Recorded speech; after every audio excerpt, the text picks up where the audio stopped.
Hai, teknik sampling, sebuah kata sederhana yang sering bikin bingung para mahasiswa. Simple, tapi membuat mahasiswa jadi sering terlambat wisuda. Tenang, ada kabar gembira buat sobat semuanya, bahwa teknik sampling hanya dibagi menjadi dua saja, yaitu probability dan non-probability. Tunggu, jangan bilang nanti masih dibagi lagi. Ya memang sih, tapi tenang sobat. Kita coba rangkum menjadi top 3 yang paling sering digunakan.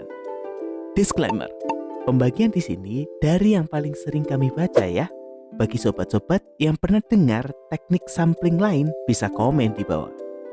Lanjut, kita mulai dari yang probability terlebih dahulu. Top 3 yang paling sering digunakan dipegang oleh simple random sampling, stratified sampling, dan cluster sampling. Misalnya begini, pengunjung kafe Sindut berjumlah 1.500 orang. Sindut hanya ingin mengambil 150 orang saja sebagai sampelnya. Nah, ada 3 cara yang bisa digunakan oleh Sindut. Pertama, memberikan kode angka pada setiap pelanggan yang datang. Kemudian, mengambil secara acak sebanyak 150 orang. Angka yang muncul itulah yang menjadi sampel. Atau cara kedua, Sindut membagi menjadi beberapa kelompok, bisa dari rentang usia, pekerjaan, atau yang lainnya. Barulah diambil 150 orang dari hasil pengelompokan tadi. Cara terakhir yang bisa Sindut lakukan yaitu dengan membagi area kafe menjadi beberapa area. Barulah Sindut mengambil sampel dari area-area tersebut. Oke. Biar sindrom galau tidak muncul lagi, mari kita uraikan bersama ya. Pilihan pertama tadi adalah contoh bagaimana teknik simple random sampling dilakukan. Kalau yang kedua adalah bagaimana stratified sampling dilakukan. Dan yang ketiga jelas adalah bagaimana cluster sampling dilakukan. Sampai sini jelas ya? Jangan jadi hampa. Idealnya, stratified sampling digunakan ketika memang dibutuhkan pengelompokan dari anggota populasi.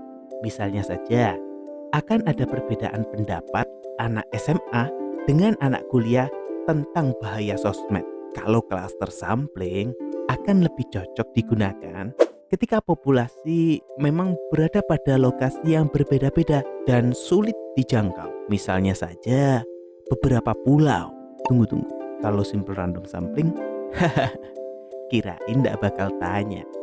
Oke, kalau simple random sampling bisa digunakan dalam kondisi apapun.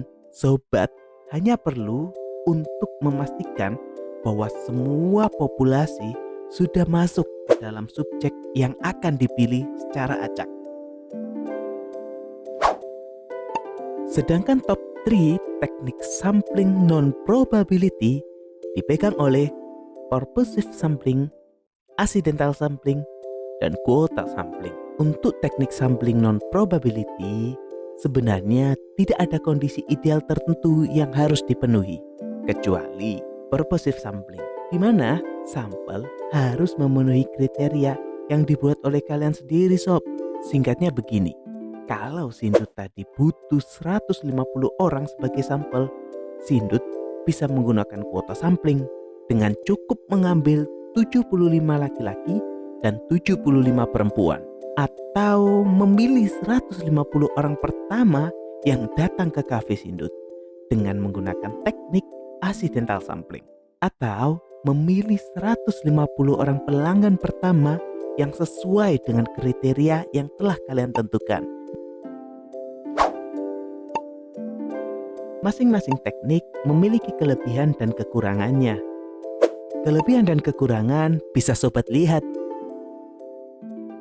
Kelebihan dari setiap teknik sampling mungkin tidak akan membuat kamu lebih dekat dengan doi.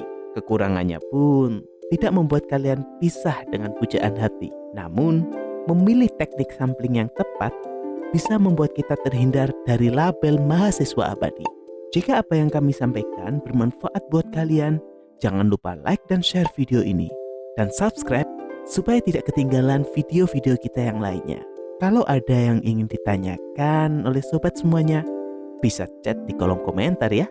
Akhir kata, tetap semangat menggapai wisuda supaya bahagia bersama.